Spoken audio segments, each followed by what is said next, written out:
Falar sobre sexo nem sempre é fácil. E discutir as doenças que podem ser transmitidas no ato sexual costuma ser mais complicado ainda. Mas é preciso falar sobre isso. Antigamente, elas se chamavam doenças venéreas por causa de Vênus, a deusa do amor. Hoje, o nome correto é doenças sexualmente transmissíveis, ou DST, exatamente porque são doenças que podem ser transmitidas durante as relações sexuais. Mas como se proteger dessas doenças? Como cuidar das pessoas infectadas? O que fazer se a gente percebe algum sintoma? No programa de hoje, vamos conhecer as doenças sexualmente transmissíveis e os riscos que elas representam.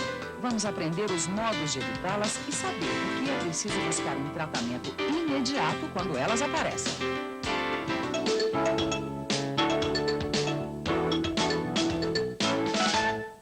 Nos últimos anos, a gente está sempre ouvindo falar na AIDS.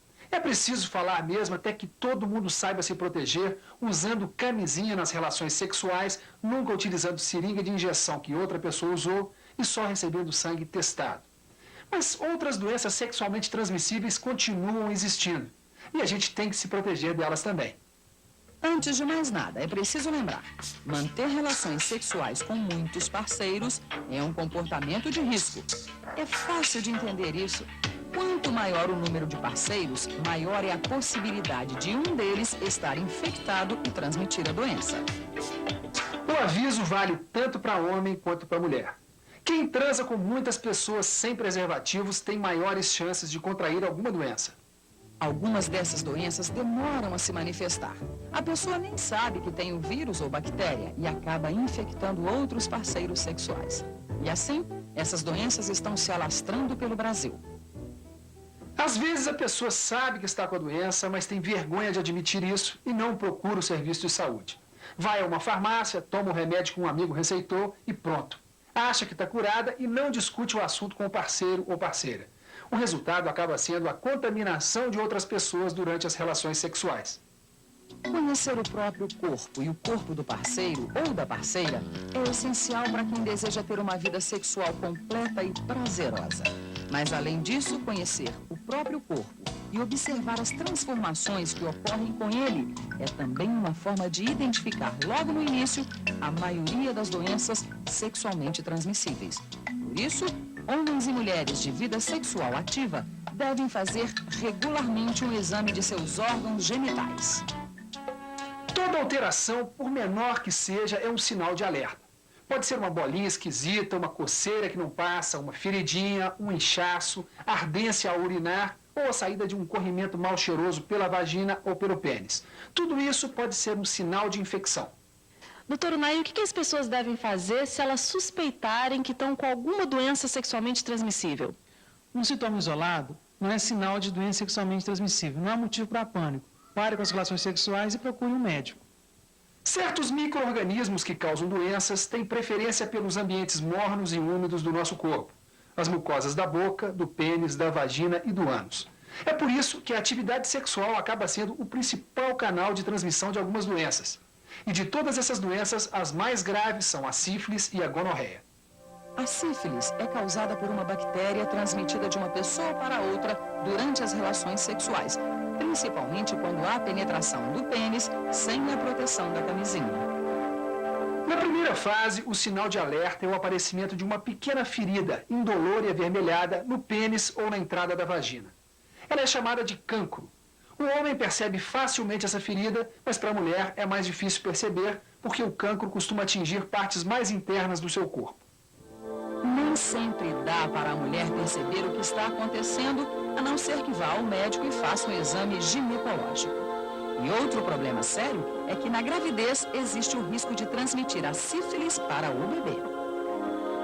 No homem e na mulher, a feridinha desaparece num prazo de 5 semanas mais ou menos, mesmo sem tratamento nenhum. O pior é que isso faz as pessoas acreditarem que estão curadas, mas não estão. A doença apenas passou para a segunda fase, quando aparecem manchas avermelhadas pelo corpo. A pessoa sente cansaço, dor de cabeça e de garganta, perde o apetite e tem rachaduras na planta dos pés e na palma das mãos. Esses sintomas também costumam desaparecer sem nenhum tratamento num período que vai de 1 a 3 meses. A terceira fase demora 2 anos ou até mais tempo para acontecer. E a doença pode atacar os nervos, causar distúrbios mentais, danificar os ossos e atingir o coração e o sistema circulatório. As consequências da sífilis são terríveis e ela pode até matar. A gonorreia, também conhecida como blenorragia, é causada por uma bactéria. O gonococo, o tipo de bactéria que provoca a doença, costuma se abrigar nas mucosas do pênis, da vagina, do ânus e até da garganta. A gonorreia também é transmitida principalmente nas relações sexuais, e são raros os casos de transmissão em outras situações. Os principais sintomas aparecem entre 1 e 2 semanas. O homem sente dor ou ardência ao urinar e percebe um corrimento pelo pênis. Na mulher, os sinais são corrimento vaginal, dor abdominal e dor ou ardência ao urinar. Também nesse caso, as mulheres têm de ficar mais atentas, pois muitas não apresentam sintoma nenhum e, apesar disso, estão infectadas e podem transmitir a doença ao parceiro. Não é difícil, não. Primeiro você tem que olhar se é de boa procedência. Você tira, vai desenrolando. Introduzir o pênis e fazer o sexo perfeito. Primeira coisa para evitar as doenças sexualmente transmissíveis e a AIDS é você ter uma camisinha. E a camisinha hoje é artigo de primeira necessidade. Você pega a camisinha, né? Abre a embalagem, com o pinto duro, você pega, segura a camisinha, né, nessa protuberância de cima aqui. Você tira o ar dela, dessa protuberância, coloca na extremidade do pênis, na glândula ou na cabeça e vai descendo, segurando e vai descendo, tirando todo o ar da camisinha, descendo até a raiz do pênis. Pronto, colocada a camisinha, está pronto para fazer o ato sexual. Logo após a ejaculação ou gozo, você tira o pênis. Você não pode reutilizar a camisinha porque ela estraga. Você tira a camisinha, tirou a camisinha e jogou a camisinha fora. Esse ato vai evitar que você pegue a AIDS, o HIV e outras doenças sexualmente transmissíveis. Se na hora da relação sexual a pessoa não tiver camisinha, a penetração deve ser evitada. Se vai haver penetração, é preciso usar e usar sempre a camisinha. Ela é a melhor proteção, a mais segura. E é bom lembrar que o contato da boca com o pênis, com a vagina ou com o ânus, sem nenhuma proteção, também apresenta riscos de infecção. O tratamento correto, utilizando medicamentos receitados pelo médico, garante a cura completa, tanto da sífilis quanto da gonorreia. Mas a pessoa precisa procurar logo o serviço de saúde. A gonorreia ataca as articulações e pode atingir o coração. Nas mulheres, pode prejudicar ainda o útero e as trompas, comprometendo a sua capacidade de gerar filhos. Agora vamos falar do herpes simples, outra doença sexualmente transmissível. Neste caso, não existe cura, mas há medicamentos que reduzem o tempo de duração da crise e controlam a doença, que é causada por um vírus que se manifesta de 2 formas: o herpes não genital e o herpes genital. O primeiro tipo provoca inflamação no rosto, na boca e nos lábios. E o segundo causa inflamação ou irritação com bolhas na área genital ou até no interior do corpo. No caso do chamado herpes labial, convém evitar contatos com a boca. Já no herpes genital, a camisinha é uma boa proteção. Usar camisinha é um ato de solidariedade. Você se protege e protege quem está com você. Use sempre a camisinha.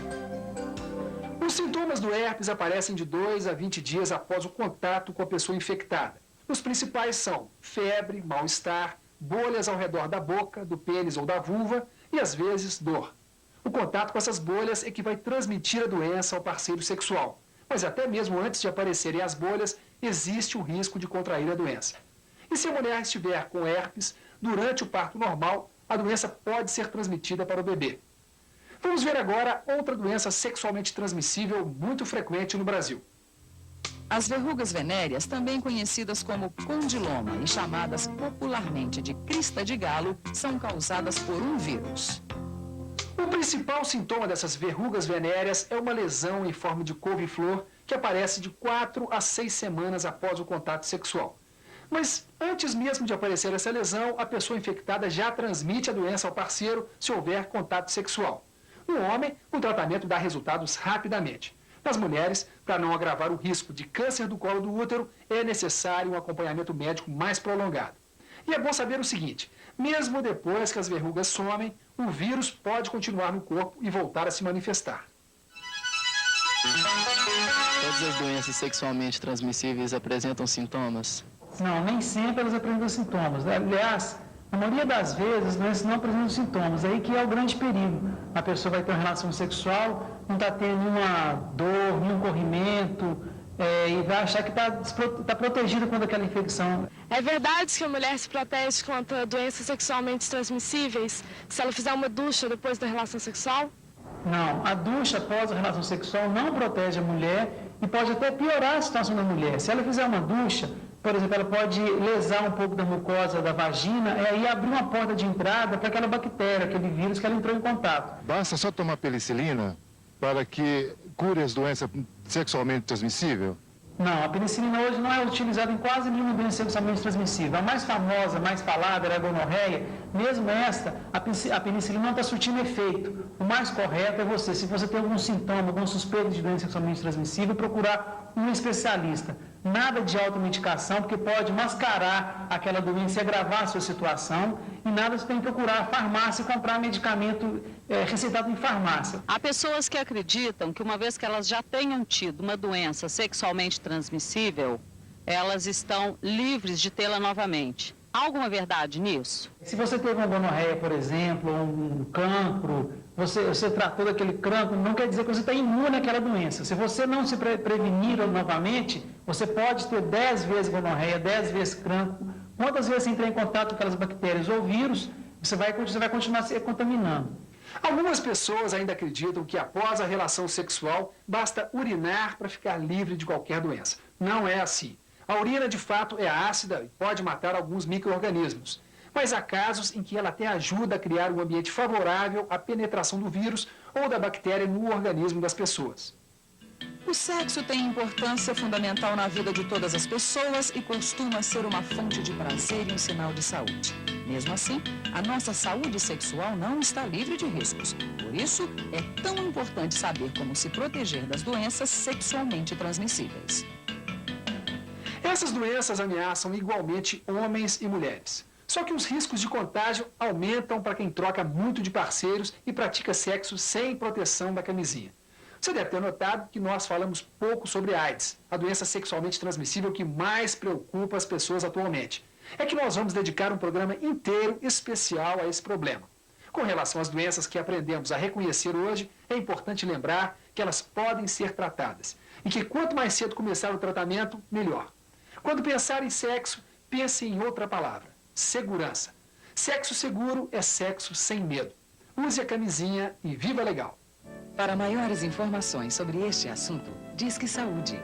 Fone 0800 61 1997. A ligação é grátis. Na internet, procure o endereço www.saude.gov.br. Clique primeiro o item Programas e Projetos e depois o item Educação em Saúde. Ali você vai encontrar o texto de apoio a este programa. Viva Legal conta com o apoio do Ministério da Saúde.